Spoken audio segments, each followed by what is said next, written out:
sik diwate engko sik.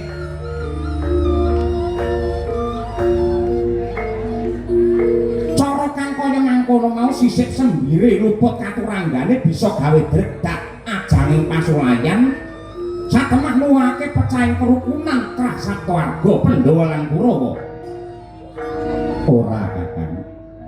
Iki dawuh perintah saka Sang Adipati Dastarata. Kuwi dawuhe Sang Adipati Dastarata apa lambene Sengkuni? Dawuhe ratu.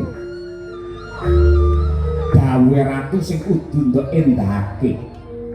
Yen Kakang Durna badal dawuh tegese anggonmu paring katerangan bab siswa-siswamu mau mung ngaya-wara ora ana nyatane mung padu-padune pengin nutupi keringkiamu anggen ora bisa dadi guru sing apik. Oh ngono? Ya.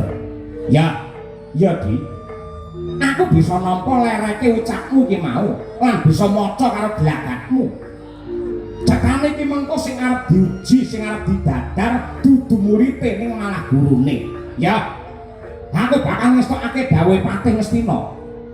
Malah panyuwunku pandadaran bakal tak adani besok ing dina Anggara Kasih utawa Selasa kliwon. Yen nyata-nyata asile ora mranani penggali ingkang kawogan, aku trima dicopot anggenku dadi gurune Pandhawa lan Kurawa. Yen perlu aku saguh dipidana pati. Nah, ngono.